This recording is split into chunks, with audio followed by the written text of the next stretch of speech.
केरल के तिरुवनंतपुरम से कल शाम एक ऐसी खबर आई जिसने दिल्ली तक की राजनीति को हिला दिया। वो केरल जिसे वामपंथियों का अभेद किला कहा जाता था, कल वहां भगवा लहरा गया है। बीजेपी की ये कोई छोटी मोटी जीत नहीं है। तिरुवनंतपुरम नगर निगम में 100 में से 50 सीटें जीतकर बीजेपी ने वो इतिहास रचा है जो पिछले 70 सालों में कोई नहीं कर पाया है। इतिहास अपने आप को जरूर दोहराता है। जरा आप एक बार पश्चिम बंगाल को याद कीजिए। वहां भी 34 साल तक लेफ्ट का राज था। ऐसा लगता था कि उन्हें कोई हिला भी नहीं सकता। लेकिन जब जनता का सब्र टूटा तो वो ऐसे गिरे कि आज तक खड़े ही नहीं हो सके। आज ठीक वही पैटर्न केरल में दिखाई दे रहा है। तिरुवनंतपुरम में बीजेपी की जीत सिर्फ एक चुनाव का रिजल्ट नहीं, यह कम्युनिज्म के आखिरी किले के ढहने की शुरुआत है।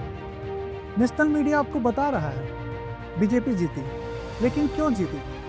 असली वजह वो दो डर है जो केरल के साइलेंट वोटर्स के मन में बैठ गए थे। आज हम उसी डर के बारे में आपको बताते हैं। चलिए अब उस मुद्दे पर आते हैं जो टीवी पर कम लेकिन केरल के हर घर में चर्चा में है। केरल में सोना तस्करी वाली बात काफी चर्चा में रही, लेकिन वो बड़े लोगों की बात थी। गरीब आदमी का दर्द है बैंक का धोखा। जी हाँ, केरल में एक बैंक है जिसका नाम करुवन्नूर बैंक है। करुवन्नूर बैंक यह अमीरों का बैंक नहीं था।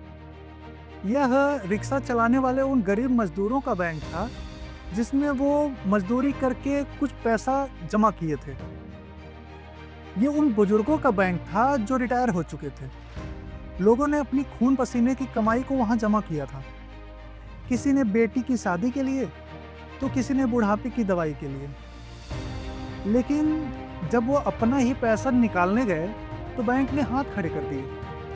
पता चला कि वहां बैठे नेताओं ने गरीबों का 300 करोड़ रुपया अपने दोस्तों और रिश्तेदारों को फर्जी लोन देकर लुटा दिया।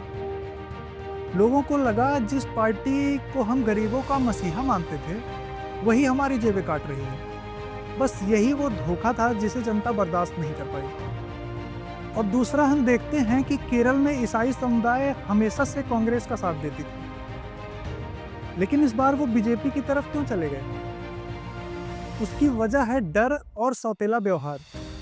केरल के ईसाई लोगों को लगने लगा था कि वहां की सरकारें, चाहे लेफ्ट हो या कांग्रेस, वोट के लालच में सिर्फ एक विशेष समुदाय की जी हजूरी कर रही हैं।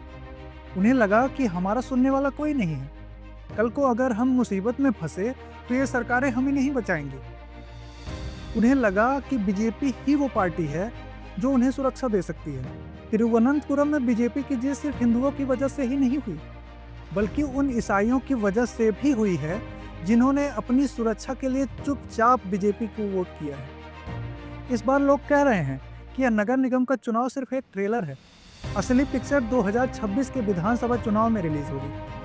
अब सवाल यह है, क्या बंगाल की तरह केरल में भी लेफ्ट का सूरज हमेशा के लिए डूबने वाला है या कांग्रेस फिर से कोई वापसी करेगी?